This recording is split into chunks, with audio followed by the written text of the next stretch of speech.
La composition de la matière. De quoi est faite la matière? Ce mystère a été un questionnement pour les scientifiques depuis l'Antiquité. Eh oui, déjà 400 ans avant Jésus-Christ, un philosophe, Démocrite, avait imaginé qu'on pouvait couper une orange en deux, puis encore en deux, puis en deux, puis en deux, puis encore en deux, encore en deux, encore en deux, encore en deux, encore en deux, encore en deux, encore en deux et encore en deux, jusqu'à ce qu'on ne puisse plus couper en deux le petit bout d'orange restant. Ceci pourrait se faire avec toutes les matières, de la pierre, du métal, de l'eau. Il appela les petits grains de matière qui ne pouvaient être coupés atomos, qui signifie en grec insécable. Il a fallu attendre le XXe siècle pour que l'existence de ce petit grain de matière soit prouvée scientifiquement. Ce petit grain de matière s'appelle un atome.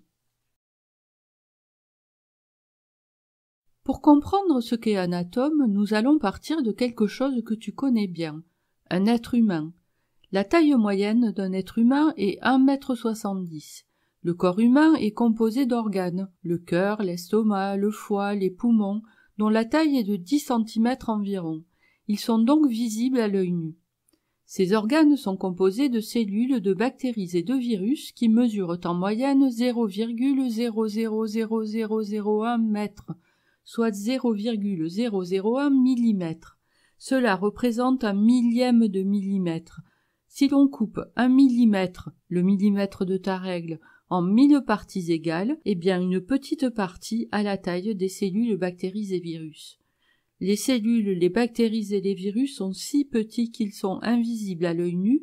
Par contre, nous pouvons les observer avec des microscopes comme ceux que tu utilises en SVT.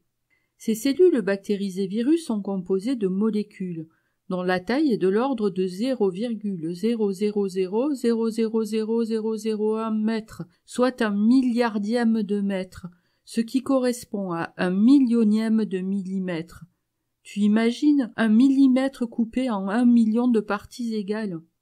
Les molécules sont si petites que nous ne pouvons les voir ni à l'œil nu, ni avec les microscopes. Oui, elles sont totalement invisibles.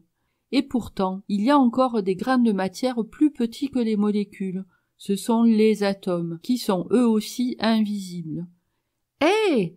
Ne pars pas, ce ne sont pas des fantômes. Ah! Je t'explique. Un atome est une boule de matière invisible à l'œil nu et avec les microscopes. Il en existe une centaine. Comme ils ont une forme de boule, les scientifiques les ont modélisés avec des sphères de taille et de couleurs différentes. Cela représente bien la réalité de ces grains de matière invisibles. Regarde le modèle de la molécule d'eau. Tu peux observer qu'elle est composée de 3 atomes. 2 atomes modélisés par une sphère blanche et un atome modélisé par une sphère rouge. Toute la matière est composée à partir d'atomes. Des atomes seuls ou plusieurs atomes qui s'assemblent en molécules. Tous sont invisibles à l'œil nu et avec les microscopes.